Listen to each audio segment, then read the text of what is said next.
आपल्याला हे माहिती आहे की या घटना अतिशय दुर्दैवी आहेत, परंतु तिथं माहिती घेतल्यानंतर असं लक्षात आलं की उदल कुमार हा 30 वर्षाचा राहणार भिंगा, जिल्हा श्रावस्ती, राज्य उत्तर प्रदेश, हे लखनौ ते मुंबई ही पुष्पक एक्सप्रेस जी गाडी आहे, तिथं 21 जानेवारीला ते 9:25 मुंबई येथे पहिल्यांदाच रोजगार मिळवण्याच्या करता, जसं मुंबईमध्ये अनेक जण रोजगाराच्या निमित्तानं येतात, तसे हे उदल कुमार निघालेले होते।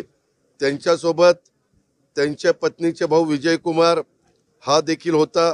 ते दोघंही सर्वसाधारण तिकिटाने सर्वसाधारण बोगीच्या वरच्या आसनावर बसलेले होते आणि त्यावेळेस रेल्वेच्या रसोई यान बोगीचे चहा विक्रेते यांनी आग लागली अशा पद्धतीनं तो ओरड केली आणि त्या आरोळ्यात त्यांना ऐकू आले, त्या उदलला पण आणि त्याच्या तो विजय कुमारला पण।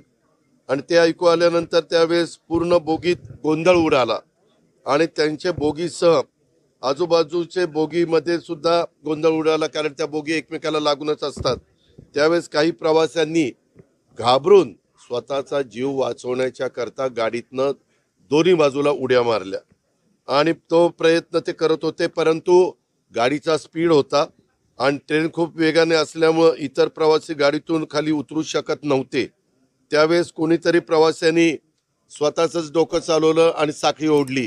आपल्याला सगळ्यांना माहिती आहे की रेल्वेचा प्रवास करत असताना काही असं वाटलं तर धोक्याचं काही असेल तर साखळी ओढावी असं आपण ते सांगतो आणि रेल्वे मग थांबली आणि प्रवासी गाडीतून खाली उतरण्यास मिळेल या ठिकाणून खाली उतरायला लागले, म्हणजे ज्या दरवाजातनं किंवा खिडकीतनं, आणि खाली उतरल्यावर इकडे तिकडे जाऊ लागले। तेव्हा लगतच्या रेल्वे रुळावरून जात असताना बेंगलोर न्यू दिल्ली कर्नाटक एक्सप्रेस अतिशय वेगाने आली आणि रेल्वेच्या रुळावरील त्याच प्रमाणे रुळ ओलांडून प्रवाशांना धडका देऊन पुढे काही अंतरावर जाऊन थांबली।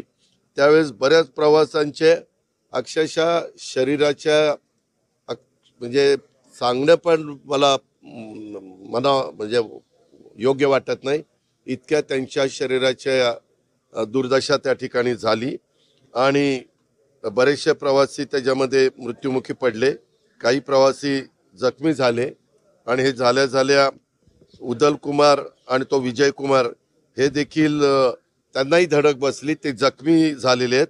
उदल कुमार आणि विजय कुमार यांचा शोध घेत असताना 6 ते 7 प्रवासी मयत झाल्याने त्यांनी स्वतःच बघितले, त्याप्रमाणे झालेली घटना ही आहे।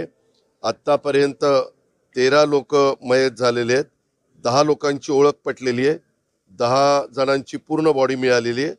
3 मध्ये थोडं शरीराच्या म्हणजे शरीर त्यांचं एक नाही आहे, त्याचे गाडी अंगावरून गेल्यामुळं त्याचे तुकडे त्या ठिकाणी झालेले आहेत। त्याच्यात 1 पुरुष आणि 2 महिला आहेत आणि जखमी 10 आहेत, त्याच्यात 8 पुरुष आणि 2 महिला आहेत। अशा पद्धतीनं ही दुर्दैवी घटना घडलेली आहे आणि ते निव्वळ अफवांच्यामुळं घडलेली आहे। या दोघांनी त्याच्यामध्ये ह्या सगळ्या गोष्टी केल्यामुळे घडलेली। आता जखमींना पूर्णपणे शासकीय खर्चाने आम्ही उपचार करण्याच्या सूचना दिलेल्या आहेत। मुख्यमंत्र्यांनी पण दावा सोडून दिल्यात, आम्ही पण दिल्यात आणि स्वतः गिरीशजी आणि स्वतः कलेक्टर वगैरे सगळेजण, गुलाबराव पाटील आमचे पालकमंत्री सगळेजण तिथं आहेत। नंतर काही तासांनी मात्र त्या दोन्ही रेल्वे ज्या भागात जायला पाहिजे होत्या त्या भागामध्ये गेल्या आणि तशा पद्धतीनं पुन्हा हे पूर्ववत पदावर ट्रॅफिक त्या ठिकाणी आलेलं आहे। म्हणजे